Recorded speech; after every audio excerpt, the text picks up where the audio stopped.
Hello and welcome to the University of Regina's video on how to add, drop, and waitlist for courses on your phone or other mobile device. We know students are constantly on the go and may not always have access to a computer, so in this video we're going to review how to add, drop, and waitlist for courses using your mobile device. It's important to note that your screen may look slightly different depending on which device and operating system you're using. We also recommend watching our longer non-mobile specific video on how to add, drop, and waitlist for courses, as it will cover each section much more in depth than we do in this video. As well, some students may find it easier to view and understand these processes when using a computer instead of a mobile device.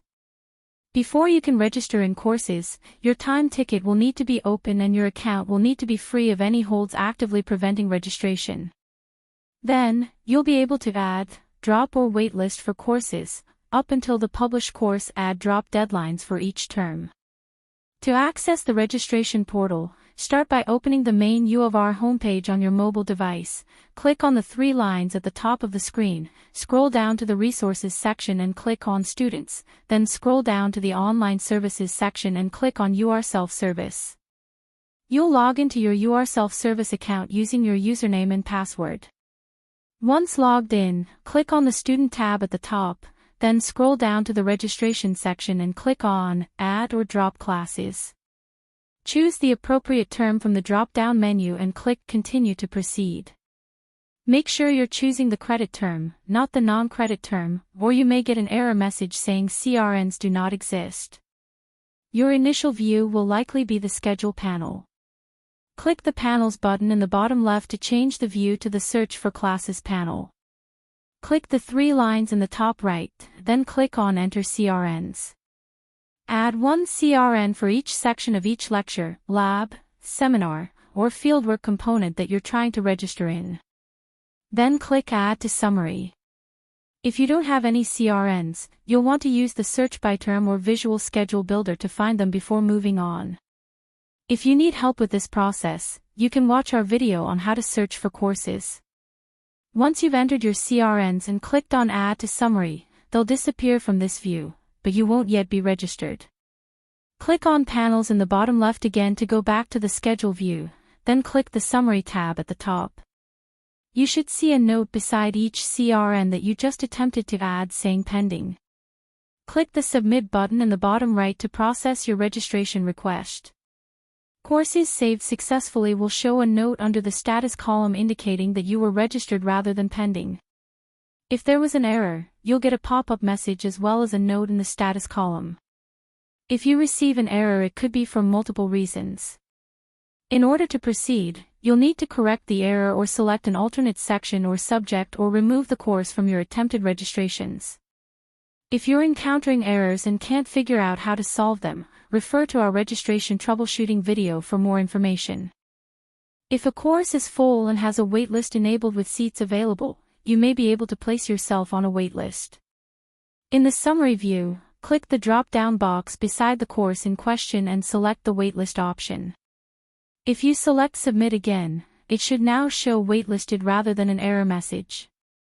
Students sometimes forget to click the Submit button again, even though they chose Waitlist from the drop-down menu, so they think they've successfully waitlisted but it hasn't actually been saved. Always ensure your waitlisted course shows in your Summary section as Waitlist. If it doesn't, you may not have saved it or another error may have occurred.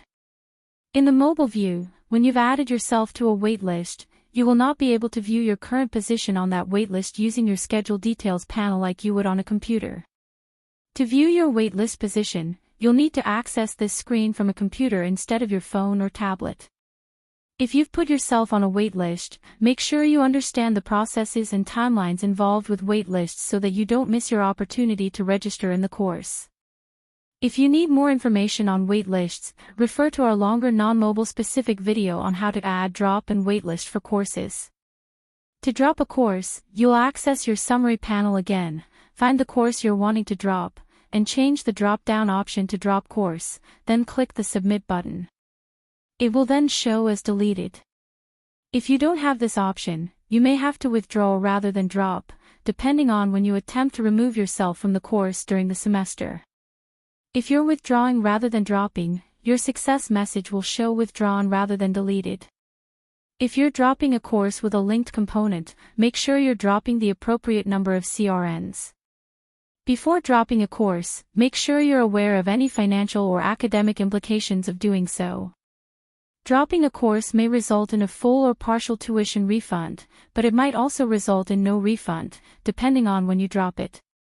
As well, dropping a course may result in no grade on your record, or a neutral grade of W, or an automatic failing grade of NP depending on when you drop it. If you're not sure what your drop deadlines are, you'll want to refer to the drop deadline dates in your UR self-service account. If you don't see a drop course option beside your registered course, the window to drop the course without a failing grade may have already passed. You can confirm this using the refund schedule or by contacting an academic advisor. When adding dropping or waitlisting for a course on mobile, make sure to pay close attention to the schedule panel. The schedule panel on mobile devices shows your schedule for the entire semester, not just on a week-by-week basis, and includes class times, exam times, and waitlisted courses. This means that you might see a course title appearing multiple times and for varying lengths of time, but this view is actually showing both the class times and the exam times in the same schedule. As well, unlike with the computer view, the mobile view lists the times for the sections, but doesn't always place them in the logical spot on the calendar and doesn't specify AM or PM. In this example, you can see that the blue blocks representing Psych 388AL appear on the schedule on Tuesdays and Thursdays from 8:30 to 9:45. The larger blue block, also representing Psych 388AL, actually shows the final exam time, occurring on a Tuesday from 9 a.m. to noon. This view also shifts blocks of time around, in order to avoid appearing as an overlap, so you may see courses in the schedule placed as though they're occurring earlier or later in the day when they shouldn't be. The Psych 255 course time says 7 to 9:45 and appears like it's a morning class, but it's actually from 7 to 9:45 at night. This view will also depict courses you're waitlisted for, even before you're officially registered in them. In this example, we've placed ourselves on the wait list for Psych 310. This is an online course and has no scheduled class times, so class times won't show in the schedule panel. However, it does have a scheduled final exam time on a Tuesday from 7 to 10 p.m., which will show in the schedule view. If this view is confusing, we recommend using the Visual Schedule Builder instead, as it will show similar information but without the exam times and wait-listed courses overlapping and will clearly indicate which course components take place at specific times. Thanks for watching our video on adding dropping and waitlisting for courses using a mobile device. You should now be able to add, drop or waitlist yourself for a course using your UR self-service account on your phone or tablet. If you still have questions, watch our longer non-mobile specific video on how to add, drop and waitlist for courses or connect with an academic advisor through your federated college, your faculty, or the Student Success Center, and we'd be happy to assist you further.